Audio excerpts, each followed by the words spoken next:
నూతన ఆలోచనలతో నిరంతర కృషితో సామాజిక సేవతో తనదైన ముద్ర వేసుకున్నారు డాక్టర్ సునీల్ కుమార్ సింగ్ సింగవరం. వైఎస్ఆర్ కడప జిల్లా మైదుకూరులో పుట్టి ప్రపంచాన్ని చుట్టి ఇన్నోవేషన్ తో కొత్త భవిష్యత్తు సృష్టిస్తున్నారు. 2001లోనే సేవా కార్యక్రమాలు ప్రారంభించి ప్రగతి డిజేబుల్ వెల్ఫేర్ సొసైటీలో చురుకైన సభ్యుడిగా ఉన్నారు.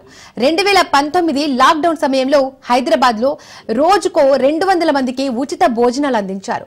సునీల్ చేస్తున్న ప్రజాసేవను గుర్తించి USS Stanley university Pondicherry doctorate ప్రదానం చేసింది. 2016 నుండి హైదరాబాద్ లో కాయిన్ ఎర్త్ పేరిట technology, infra, foods and beverage, entertainment రంగాల్లో కంపెనీలు స్థాపించారు. లాంగ్వేజ్ ట్రాన్స్లేట్ యాప్ తయారు చేసి మూగా గుడ్డి వారికి సైతం ఉపయోగపడే సదుపాయాలు అందిస్తున్న డాక్టర్ సునీల్ కుమార్ సింగ్ సింగవరంతో మా ప్రతినిధి రత్న ఫేస్ టు ఫేస్. ప్రస్తుత పోటీ ప్రపంచంలో ఒక అత్యున్నత స్థాయికి ఎదగాలంటే చాలా రిస్క్తో కూడుకున్న పని, ప్రతి అడుగు కూడా ఆచితూచి వేయాల్సి ఉంటుంది. సో ఇటువంటి పోటీ ప్రపంచానికి తనదైన కాంపిటీషన్ ఇస్తూ ముందుకు వెళ్తున్నారు coin earth group of companies managing director doctor Singavarapu Sunil Kumar Singh. ప్రస్తుతం మనతో సునీల్ గారు ఉన్నారు. ఒకసారి మాట్లాడి అడిగి తెలుసుకుందాం ఆయన యొక్క జీవిత లక్ష్యాలు ఏంటి, జీవితంలో ఎలా ముందుకు వెళ్తూ వచ్చారు, తన కంపెనీస్ ని ఏ రకంగా సక్సెస్ఫుల్ గా తీసుకెళ్లడంలో తన యొక్క ప్లాన్స్ అనేవి ఎలా ఉన్నాయి కూడా అడిగి తెలుసుకునే ప్రయత్నం చేద్దాం. సార్ నమస్తే. ముందుగా చెప్పండి, చాలా విషయాలు తెలుసుకుందాం మీ గురించి. ఒక కింది స్థాయి నుంచి వచ్చి ఎటువంటి సపోర్ట్ లేకపోయినా సరే మీ యొక్క ఓన్ తెలివితేటలతోనే ఇవాళ ఒక కాయిన్ ఎత్తున్నటువంటి గ్రూప్ ఆఫ్ కంపెనీస్ ని క్రియేట్ చేశారు. ఎంతో మందికి జీవనోపాధిని ఇస్తూ ఉన్నారు, అలాగే సేవలోనూ ముందుకు వెళ్తున్నారు అని తెలిసింది. ఏంటి సార్ మీ బ్యాక్గ్రౌండ్ ఏంటి, అసలు ఏ నేపథ్యం నుంచి వచ్చారు, మీ టార్గెట్స్ ఏంటి? అసలు టార్గెట్స్ అంటే యాక్చువల్గా నా పేరు సింగవరం సునీల్ కుమార్ సింగ్ అండి. సో మాది కడప జిల్లా వాసిని, మైదుకూరు మండలం. 10th క్లాస్ వరకు మైదుకూరు దగ్గర వనిపెంట అనే విలేజ్లో మనం చదివాము. దాని ఆ తర్వాత మా ఎడ్యుకేషన్ ఏంటంటే 10th వరకే అక్కడ ఉంటుంది. ఇంటర్మీడియట్లో మైదుకూరుకి మేము వచ్చాము. వచ్చిన తర్వాత మైదుకూరులో ఇంటర్మీడియట్ జాయిన్ అవ్వడము. సో అక్కడ నుండి కొంచెం ఏంటంటే లైఫ్ కొంచెం టర్నింగ్ పాయింట్ చెప్పుకోవాలి. ఇప్పుడు విలేజెస్లో ఎంతవరకైనా నాలెడ్జ్ అలా ఉంటుంది, మండల లెవెల్కి పోగానే కొంచెం అప్డేట్ అవుతాం కదా. సో ఆ టైంలో మనం కలవడము, మార్కెటింగ్లో కొంచెం మనము ఫోకస్ చేయడము. బేసిక్గా ఏంటంటే కొంచెం మన బ్యాక్గ్రౌండ్ కొంచెం వెనుకబడిన దగ్గర నుంచే కాబట్టి ఏదైనా ఖర్చులకి డబ్బులు కావాలన్నా ఏం కావాలన్నా సరే మనం మార్కెట్ చేయడము, మార్కెట్లో ఏదైనా ప్రొడక్ట్స్ అమ్మడము, దాని ద్వారా అప్పటి నుండే కనుక మనం డబ్బులు సంపాదించడం అనేది కొంచెం నేర్చుకున్నాము. నేర్చుకున్న తర్వాత ఇంటర్మీడియట్ సెకండ్ ఇయర్ నుండి ఆమ్వేలాగా మోడీ కేర్ అనే ఒక కంపెనీ ఉండేది. మోడీ కేర్లో మేము అప్పుడు యూత్ అందరం జాయిన్ అయ్యాము. జాయిన్ అయ్యి సబ్బులు, షాంపూస్ ఇవన్నీ ఉంటాయి అన్నట్టు, మంచి ప్రొడక్ట్స్. అది స్టిల్ ఇప్పటికీ కూడా రన్ అవుతుంది. దాంట్లో మనము డిస్ట్రిబ్యూటర్ పాయింట్స్ ఒక 6 డిస్ట్రిబ్యూటర్ పాయింట్స్ ఓపెన్ చేయించాం జిల్లాలో. సో అప్పట్లో బాగా ఒక సెన్సేషన్ కూడా చేశాము. అట్ ద సేమ్ టైం అదే టైంలో కొంచెం ప్రగతి డిజేబుల్ వెల్ఫేర్ అనేసి మా ఫ్రెండ్ది ఒక ఆర్గనైజేషన్ పెట్టుకొని కొంచెం ఇది వాళ్ళది బ్లైండ్ రిలేటెడ్ అన్నట్టు. సో హ్యాండిక్యాప్స్ది వాళ్ళ దాంట్లో మనం యాక్టివ్ మెంబర్గా ఉండేవాళ్ళము. అంటే అప్పుడు మనం డబ్బులు ఇచ్చేవాళ్ళం కాదు, ఇచ్చే రేంజ్లో లేం కాబట్టి. సో ఏదైనా పని ఏదైనా చేయాలన్నా కూడా అప్పుడు ఇమీడియట్గా మనం ముందుండేవాళ్ళము. ముందుండి మనం అవన్నీ చాలా చేసాము. సో మండల లెవెల్లో మంచి గుర్తింపు కూడా ఉంది మనకు అటువంటిది. దెన్ ఆ తర్వాత ఇంటర్మీడియట్ అయిన తర్వాత ఇంకా కడపకి వెళ్ళడము. కడపలో మనము డిగ్రీకి ట్రై చేస్తే డిగ్రీలో సీట్ రాలేదు ఫస్ట్, ఓసీ అని. దాని తర్వాత ఐటీఐ జాయిన్ అయ్యాం 2 years. దాని తర్వాత మళ్ళీ మనం డిగ్రీ జాయిన్ అయ్యాము. డిగ్రీ జాయిన్ అయ్యి మైదుకూరులోనే జాయిన్ అయ్యాం డిగ్రీ. దెన్ ఆ తర్వాత మళ్ళీ హైదరాబాద్ రావడము. సో మార్కెట్లో మనకంటూ ఒక గుర్తింపు ఉండాలని చెప్పేసి మనము అప్పట్లో ఎంబీఏ అనుకోలేదు, బట్ తప్పట్ల కొన్ని అనివార్య కారణాల వల్ల కొంచెం చూపించుకోవడానికి డిజిగ్నేషన్ కావాలని చెప్పేసి మనం డిగ్రీ తర్వాత ఇమ్మీడియట్గా మనం ఎంబీఏ ఒకటి కంప్లీట్ చేసాం ఇక్కడ హైదరాబాద్ జేఎన్టీయూలో. సో ఈ కార్యక్రమంలో ఏంటంటే మనకు అంటే ఓన్గా మనం ఏదైనా టెక్నాలజీకి రిలేటెడ్ ఏదైనా చేయాలి అని చెప్పేసి 2013లో ఒక సాఫ్ట్వేర్ కంపెనీ ఒకటి పెట్టాము. స్టార్ట్ చేసి ఆ టైంలో అంటే జస్ట్ ఫరం, అది not private limited. So start చేసేసి అప్పుడు డేటా ఎంట్రీ జాబ్స్ అవి మనం చేసాము. చేసిన తర్వాత అందులో మనకు అనిపించలేదు అన్నట్టు, ఒకరు ప్రోడక్ట్ ఇవ్వడము, మనం ప్రోడక్ట్ మీద వర్క్ చేయడము. సో ఇలా కాదు, మనకు ఒకరు ప్రోడక్ట్ ఇవ్వడం కాదు, మనం ఏదైనా చేయాలి అని చెప్పేసి 2014లో వరకు మనకున్న ఎక్స్పీరియన్స్ ప్రకారం 14లో నేను నా ఫ్రెండ్స్ అందరం ఒక 4-5 మంది కలిసి ఫ్రీ టు డైల్ అని అప్పట్లో స్టార్ట్ చేసాము. అంటే జస్ట్ డైల్ లాగానే అది. సో ఫ్రీ టు డైల్ ఏంటంటే జస్ట్ డైల్కి మనం ఫోన్ చేస్తాము, వాళ్ళు ఇన్ఫర్మేషన్ ఇస్తారు. మనం ఏం చేసామంటే ఫ్రీ టు డైల్కి ఫోన్ చేస్తే కాల్ కట్ అయ్యి ఇన్ఫర్మేషన్ ఇచ్చేవాళ్ళం. సో 2015లో గ్రాండ్గా లాంచ్ చేసాం. అప్పట్లో డిప్యూటీ సీఎం మహమ్మద్ అలీని పిలిచి హైదరాబాద్లో గ్రాండ్గా. సో 15 నుండి ఇంకా మన మార్కెట్లో తెలియడం స్టార్ట్ అయింది. సో 16-17 వరకు అలాగే అదే టీంతో కొనసాగి 17లో మేము ఫ్రీ టు డైల్ నుండి ఎగ్జిట్ అయిపోయాము. అయిన తర్వాత 18లో నేనే ఓన్గా కాయిన్ ఎర్త్ టెక్నాలజీస్ అని చెప్పేసి నేనే ఓన్గా పెట్టుకున్నాను. నేను, నా ఫ్రెండ్స్, చిన్ననాటి ఫ్రెండ్ ఒకతను సుబ్బు అండ్ యోగి అని చెప్పేసి మా బ్రదర్, ముగ్గురం డైరెక్టర్లుగా ఈ కంపెనీని స్టార్ట్ చేసాము. స్టార్ట్ చేసిన తర్వాత ఒక 2-3 ప్రాజెక్ట్స్ బయటకు కూడా వచ్చాయి, అవి కూడా మేము చేసాము. 2019-20 అంటే మనకి ఎప్పుడు కూడా ప్రోడక్ట్స్ వచ్చేటి మనం డెవలప్ చేస్తూ ఇచ్చుకుంటూ వెళ్తూ ఉన్నాము. సో 20లో వరకు మనం ఏంటంటే ఈ బయట నుండి మనకు వచ్చిన ప్రాజెక్టులలో కొంచెం ఈ బ్లాక్ చైన్ రిలేటెడ్ ఎక్కువ వచ్చాయి అన్నట్టు. అప్పట్లో నేను బ్లాక్ చైన్ గురించి ఇండియాలో కూడా మన ఏపీలో గమనిస్తే ఫస్ట్ చంద్రబాబు నాయుడు నాకు తెలిసి విజనరీ లీడర్. ఎందుకంటే బ్లాక్ చైన్ ఎక్కడ తెలియనప్పుడు ఆయన తీసుకొని మన మొత్తం ఏపీ డేటా అంతా కూడా బ్లాక్ చైన్లో డెవలప్ చేశాడు. సో అది ఒక ప్రౌడ్గా చెప్పొచ్చు. అది చదువుకున్న వాళ్ళకైతే అర్థమవుతుంది, మామూలుగా తెలియదు, ఊరికే కామెంట్ చేస్తారు కానీ. బట్ ఆ టైంలోనే ఆయన ఎంటర్టైన్ చేయడం అనేది బాగా నచ్చింది మాకు. సో దాని తర్వాత బ్లాక్ చైన్ ఫ్యూచర్లో ఇదే ఉంటుందని చెప్పేసి అప్పట్లో ఆయన మీటింగ్స్లలో చెప్పడం కూడా మనకు బాగా అనిపించింది. సో ఆ తర్వాత మనం 2020లో ఒక క్రిప్టో రిలేటెడ్ ఏదైనా చేయాలని చెప్పేసి ప్రోడక్ట్ ఒకటి డెవలప్ చేసాము. డెవలప్ చేసి సో మన ఇండియాలో లీగల్గా కొంచెం ప్రాబ్లం కాంప్లికేటెడ్ అవుతున్నాయి, ఇండియాలో లైసెన్సులు కూడా ఇవ్వట్లేదు. అప్పుడు మనం ఏం చేసామంటే, అంటే మన ఆలోచన ఏంటంటే అడ్రస్ని వ్యాలిడేట్ చేయాలి. క్రిప్టోలో స్కామ్ జరిగే వాటిలో అడ్రస్ని వ్యాలిడేట్ చేయడం కోసం అని చెప్పేసి మేము ఆ అడ్రస్ని తీసుకొని పేరుతో వ్యాలిడేట్ చేసాం. లైక్ మన యూపీఐ లాగానే యూసీపీఐ అని చెప్పేసి మనం దుబాయ్ బేస్తో పేటెంట్ టెక్నాలజీ అది. సో దాన్ని స్టార్ట్ చేసిన తర్వాత ప్రపంచంలో ఒక 33 కంట్రీస్ కూడా మంది యాక్సెప్ట్ చేశాయి, మీది బాగుందని చెప్పేసి. యూపీఐ మన ఇండియాలో వాడే విధానాన్ని చూసి మేము ఏం చేసామంటే, సో యూపీఐ వచ్చిన తర్వాత మన బ్యాంక్ అకౌంట్లు అన్నీ మర్చిపోయేసి ఓన్లీ ఫోన్ నెంబర్ ద్వారా మనం ట్రాన్సాక్షన్ చేస్తున్నాం.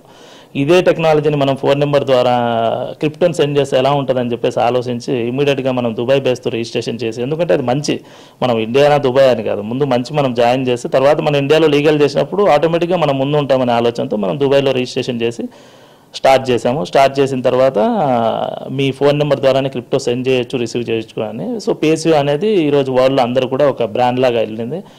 బట్ ఈ 1 ఇయర్లో ఏంటంటే కొంచెం పెద్ద పెద్ద కంపెనీలు అన్నీ కూడా మనల్ని అడాప్ట్ చేసుకోవడం, మనతో కమ్యూనికేట్ చేయడము అవన్నీ జరుగుతూ ఉన్నాయి. సో ఈ క్రమంలో నాకేం అర్థమైందంటే, ఇప్పుడు పేసియో మనం అక్కడ చేసాము, సో ఇండియాలో లేదు. సో ప్రపంచం అంతటికి ఏదైనా యూజ్ అయ్యే ప్రోడక్ట్ ఏదైనా చేయాలని చెప్పేసి నాకు అనిపించింది. నేను తిరిగిన ఈ 9 దేశాల్లో నాకు అర్థమైంది ఏంటంటే లాంగ్వేజ్. సో లాంగ్వేజ్ బ్యారియర్స్ని కన్నా మనం బ్రేక్ చేయగలిగితే సో మంచికి మంచి, బిజినెస్కి బిజినెస్ అని చెప్పి ప్లాన్ చేసి ఆ టైంలో మాకు వచ్చిన ఆలోచన ఏంటంటే, 1 ఇయర్ నుండి చాట్ బకెట్ అనే ఒక ప్రోడక్ట్ డెవలప్ చేస్తున్నాం. ఎందుకంటే ఇప్పుడు మీకు గమనిస్తే ప్రతి ఒక్కటి ఏఐ లేనిది ఏది అవ్వట్లేదు. సో ఇదే ఏఐని వాడి మనం లాంగ్వేజ్ ట్రాన్స్లేషన్ మీద చేద్దామని చెప్పేసి మేము ఒక ప్రోడక్ట్ చాట్ బకెట్ అనేది ఇప్పుడు డెవలప్ చేస్తున్నాము. దీంట్లో ఏంటంటే మనకు text translation, voice translation real టైంలో, ఓకేనా. So video call with lip sync మీ ఓన్ టోన్తో. సో ఇది ఆల్రెడీ మనం అచీవ్ అయ్యాము.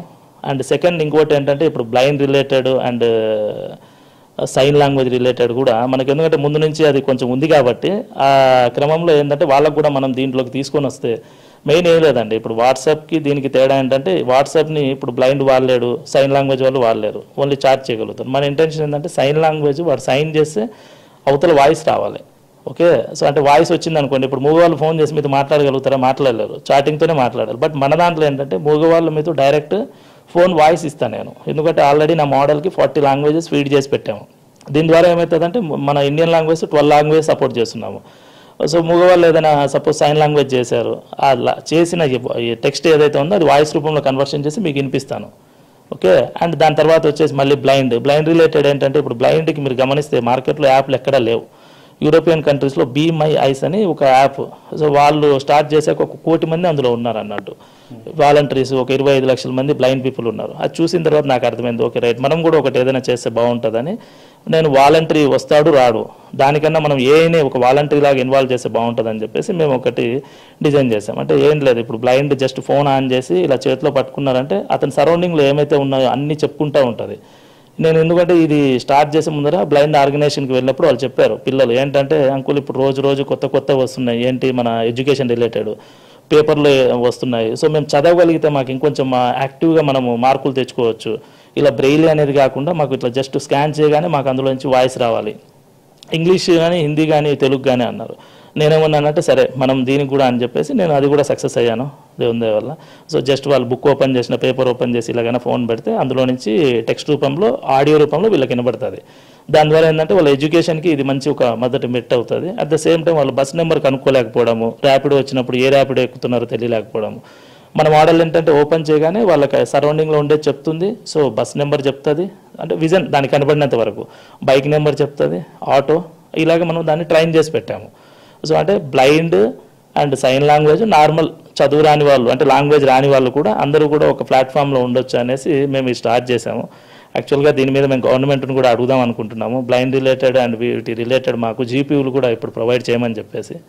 సో అది ఒకటి మా కన్సర్న్ ఉంది. అంటే మేము లాంచ్ చేశాక అడుగుదామని చెప్పేసి ఉన్నాము. అంటే వాస్తవానికి ఇప్పుడు మీరు చెప్తున్నప్పుడు కూడా ఈ చాట్ బకెట్ అనే దాని గురించి ఏదైతే చెప్తున్నారో ఇది నిజంగానే అందుబాటులోకి వస్తే ప్రతి ఒక్కళ్ళు కూడా అందుబాటులోకి వస్తే ఇప్పుడు మీరు చెప్తున్న అన్ని వరకు గుడ్డి వాళ్ళైనా సరే మూగ వాళ్ళైనా సరే సో ఒక కమ్యూనికేషన్ చేసుకోలేనటువంటి పీపుల్ మధ్య కూడా ఒక కమ్యూనికేషన్ని ఈజీగా చేసుకునేందుకు అన్ని అవకాశాలను కూడా చెప్తున్నారు. సో మరి ఈ చాట్ బకెట్ అనేది అందుబాటులోకి వస్తే ఖచ్చితంగా అది ఒక రెవల్యూషన్ గానే చెప్పుకోవాల్సి ఉంటుంది. ప్రస్తుత పోటీ కాంపిటీషన్ ఉన్నటువంటి అన్ని యాప్స్ ను కూడా పక్కన పెడుతూ ఒక మంచి రెవల్యూషన్ తీసుకొచ్చిన యాప్ లాగా ఉంటుంది. దీన్ని ఎప్పట్లోగా తీసుకొచ్చేటువంటి అవకాశం ఉంది. దీన్ని ఎలా అంటే అందరికీ అందుబాటులో ఉన్న చాట్ బకెట్ లో దీన్ని సబ్ డివిజన్స్ లాగా ఇటు గుడ్డి వాళ్ళు మూగ వాళ్ళు మాట్లాడుకోవడానికి ఎట్లా క్రియేట్ చేయబోతున్నారు? లేదు సార్, ఇప్పుడు మామూలుగా ఏంటంటే ఫస్ట్ నా ప్లాన్ ఏంటంటే మన ఇండియానే మనం ప్లాన్ చేసాం. ఎందుకంటే మనం గమనిస్తే వాట్సాప్కి 60 కోట్ల జనాభా 60 కోట్ల పైన ఇండియన్ యూజర్స్ ఉన్నారు. ఈవెన్ ఫేస్బుక్ అయినా యూట్యూబ్ అయినా హైయెస్ట్ రెవెన్యూ మన ఇండియా నుంచి వస్తుంది. సో మన ఇండియాలోనే ఇంత పెద్ద మార్కెట్ పెట్టుకుని యాజ్ ఇండియన్గా మనము ఇక్కడే చేయొచ్చు ఫస్ట్. సో అందుకే నేను ఏం చేశానంటే ఫస్ట్ ఇండియా ఫోకస్ చేశాను. సో ఇండియన్ సైన్ లాంగ్వేజ్, ఎందుకంటే ఇప్పుడు సైన్ లాంగ్వేజ్లలో కూడా 13 లాంగ్వేజ్లు ఉన్నాయి, యూఎస్ది ఒకటి జపనీస్ది ఒకటి. ఫస్ట్ నేను ఐఎస్ఎల్ మన ఇండియన్ సైన్ లాంగ్వేజ్ ఏదైతే ఉందో గవర్నమెంట్తో మాట్లాడి వాళ్ళ డేటా సెట్లు తీసుకొని మనం ట్రైన్ చేసాం. సో ఇండియా ఒకటి టార్గెట్ చేశాం కాబట్టి వరల్డ్ కూడా వాడుకోవచ్చు. ఈ ఏవైతే డిజేబుల్ రిలేటెడ్ ఉన్నాయో ఇది మాత్రం మనం ఓన్లీ ఇండియా వరకే ఇస్తున్నాం ఐఎస్ఎల్ది. అండ్ నోట్ రికగ్నేషన్ కూడా ప్రెజెంట్ అయితే మనము ఒక 32 కంట్రీస్ పెట్టాం. అంటే వాళ్ళు నోట్లు కూడా ఇలా జస్ట్ స్కాన్ చేస్తే నోట్ చెప్పేస్తుంది అన్నట్టు ఏముంది ఏంటి అనేది. సో ఇది మనం ఏంటంటే MVP నెక్స్ట్ మంత్ అండి, యాక్చువల్గా సెప్టెంబర్ ప్లాన్ చేసాము, లేదా అక్టోబర్ ఎండింగ్ కల్లా మేము ఏంటంటే దీన్ని ఢిల్లీలో లాంచ్ చేద్దామని చెప్పేసి ప్లాన్లో ఉన్నాం. ఎందుకంటే ISL department and national blind board వాళ్ళతో కలిపి ఒక మంచి ప్రెస్ మీట్ పెట్టి అప్పుడు మిమ్మల్ని అందరినీ కూడా ఇన్వైట్ చేస్తాను. మీ సపోర్ట్ కావాలి, ఎందుకంటే ఇప్పుడు దీన్ని స్ప్రెడ్ చేయాలంటే కంపల్సరీ మీడియానే కావాలి. అందుకని చెప్పేసి నేను నెక్స్ట్ మంత్ ఎండింగ్కి ఒక మినిమల్ వైబుల్ ప్రోడక్ట్ MVP ప్రోడక్ట్ని ఒకటి లాంచ్ చేస్తాను. తర్వాత నేను దాన్ని యాడ్ చేసుకుంటూ పోతాను. ఫస్ట్ వర్షన్లోనే మనం బ్లైండ్కి అండ్ సైన్ లాంగ్వేజ్ రిలేటెడ్ వాళ్ళకి ముందు మనం సర్వీసెస్ స్టార్ట్ చేస్తున్నాము. అండ్ లాంగ్వేజెస్ చూస్తే మనం ఒక 156 language text to text translation, ఒక 40 languages voice to voice and video కాల్కి సపోర్ట్ చేయాలని చెప్పి ప్లాన్ చేసాము. సో మేబీ ఇది పెద్ద ప్రొడక్ట్ అండి. స్టార్టింగ్లో అయితే ఒక MVP అయితే నేను అక్టోబర్ ఎండింగ్ కల్లా లాంచ్ చేసి జనాలందరికీ అందుబాటులోకి తేవడానికి కృషి చేస్తున్నాము. సో వాస్తవానికి ఇప్పుడు మీరు ఈ కాయినెత్కు సంబంధించినటువంటి గ్రూప్ ఆఫ్ కంపెనీస్లోనే అనేక రకాలుగా కూడా ఆ ప్రొడక్ట్స్ను చేస్తున్నారు, కొన్ని యాప్స్ క్రియేషన్ అనేది కూడా జరుగుతుంది. సో వైపున వ్యాపారంలో ఇటు ఆంటర్ప్రెన్యూర్గా ఇట్లా చేస్తూనే సేవకు సంబంధించి కూడా ఇప్పటి వరకు ఎంతో మందికి సాయం చేశారన్నటువంటి విషయం ఉంది. ఏం చెప్తారు సార్ అట్లా? ఇప్పుడు మీరు ఇంతకుముందు కూడా మాట్లాడారు, ఇటు బ్లైండ్ పీపుల్ దగ్గరికి వెళ్ళినప్పుడు అనాథాశ్రమాలకు వెళ్ళి వాళ్ళు పడుతున్నటువంటి ఇబ్బందులు కూడా దృష్టిలో పెట్టుకొని ఇలా చేయాలన్న ఆలోచన కూడా వచ్చింది. సో ఎట్లా చూశారు ప్రపంచాన్ని? ఏం చెప్తారు మీరు చేసే సేవలకు సంబంధించి? అంటే ఏ లేదు సార్, మనం 10th క్లాస్ నుండి ఎప్పుడైతే చెప్పాను కదా సార్ మైదుకూరుకి వచ్చిన తర్వాత, సో మైదుకూరుకి వచ్చినప్పటి నుండి ఏంటంటే కొంచెం యాక్టివ్ మెంబర్గా మనం అన్నింటిలో పనిచేయడము, ఇంకా అదేంటంటే ఒక స్వభావం అనేది మనకు వచ్చేసింది. ఇంకా దాన్ని మనం తీయలేరు. ఇక ఎందుకంటే ఇప్పుడు మీరు గమనిస్తే మార్కెట్లో ఇంతమంది డబ్బుండే వాళ్ళు ఉన్నారు చాలామంది. సో ఇప్పుడు బ్లైండ్ రిలేటెడ్ కానీ సైన్ లాంగ్వేజ్ రిలేటెడ్ కానీ ఒక్కరైనా ఒక యాప్ చేశారా? ఎంతసేపు అన్ని ఉన్న వాళ్ళకే చేస్తున్నారు కానీ లేని వాళ్ళని కూడా పట్టించుకోవాలి కదా. సో నేను అందుకే సరే ఆ గ్యాప్ని మనం ఫుల్ఫిల్ చేద్దాం ఎనీహో ఏదో ఒకటి. మంచి డబ్బే అండి, 2 రకాలుగా. బట్ నేను ఇక్కడ ఏం చేశానంటే బ్లైండ్కి and sign language related and blind పర్సన్స్కి ఏదైతే ఇస్తున్నానో ఫిజికల్లీ డిజేబుల్ పర్సన్స్కి వీళ్ళ దగ్గర ఎటువంటి ఛార్జ్ నేను చేయట్లేదు. ఎందుకంటే నేను గవర్నమెంట్నే సపోర్ట్ అడుగుదామని ఉన్నాను. ఎందుకంటే దీనికి సంబంధించి సర్వర్లు అది నేను స్టెమా ఫ్రీ, నా డెవలప్మెంటు ఫ్రీ. నాకేంటంటే సర్వర్లు అయితే ఫ్రీగా రావు కదా. సో సర్వర్ వరకు నేను సెంట్రల్ గవర్నమెంట్ అండ్ స్టేట్ గవర్నమెంట్తో మాట్లాడి దాన్ని బట్టి నేను లాంచ్ చేద్దామనేసి ఉన్నాను. వాళ్ళకైతే కంప్లీట్ ఫ్రీ అండి, ఎందుకంటే అది డబ్బు తీసుకోవడం కూడా కరెక్ట్ కాదు. వరకు అంటే మీరు చేసినటువంటి అంటే ఆంటర్ప్రెన్యూర్గా కావచ్చు, లేకపోతే మరోవైపున ఇటు చేసినటువంటి సేవలకు సంబంధించి కావచ్చు, ప్రభుత్వ గుర్తింపుకు సంబంధించి ఎప్పుడైనా అవార్డ్స్ తీసుకోవటం, ప్రభుత్వ వేదికల మీద మిమ్మల్ని సత్కరించడం ఏమైనా జరిగాయా? వాటికి సంబంధించి ఎట్లా అప్రిషియేషన్ ఎట్లా జరుగుతుంటుంది మీకు? జరిగాయి సార్. యాక్చువల్గా మొన్న నేను దుబాయ్లో ఫిన్టెక్ ఒకటి తీసుకున్నాను. లాస్ట్ టైం దావోస్లో కూడా ఈవెంట్కి మేము అటెండ్ అయ్యాము. అప్పుడు నేను చంద్రబాబు నాయుడు గారిని, నారా లోకేష్ గారిని, రేవంత్ రెడ్డి గారిని అందరినీ కలిశాను. లాస్ట్ దావోస్ అన్నట్టు జాన్వరిలో స్విట్జర్లాండ్లో జరిగే దావోస్ సభల్లో. సో అండ్ సెకండ్ థింగ్ ఏంటంటే మొన్న రీసెంట్గా 2023లో ఆసరాలో కూడా అవార్డు తీసుకున్నాను. ఇంకా తీసుకుంటా ఉన్నాం సార్ 2-3 మంచి అవార్డులు. బట్ ఏంటంటే ఇప్పుడు మన కెరియర్కి తగినట్టు మనము ప్రమోషన్లో పార్టిసిపేట్ చేస్తున్నాం. ఈ పొలిటికల్ ఇట్లా కాకుండా నార్మల్గా కెరియర్ రిలేటెడ్ ఏదైనా ఉంది, ఏ రిలేటెడ్ ఈ మధ్య చాలా వరకు మేము పార్టిసిపేట్ చేస్తున్నాము. సో ఈ అవార్డు తీసుకున్నప్పుడు కూడా కొంచెం గర్వంగా ఉంటుంది మనకు. ఏదైనా చేసి తీసుకోవాలి కానీ చేయకుండా తీసుకుంటే ఏముంటుంది. ఇప్పుడు 100 అవార్డులు ఉండే దానికన్నా మనం చేసిన దాంట్లో ఒక 4 ఉన్నా చాలు చెప్పుకోవడానికి. సో అలాగా మనకు కొంచెం తక్కువే అండి అవార్డ్స్.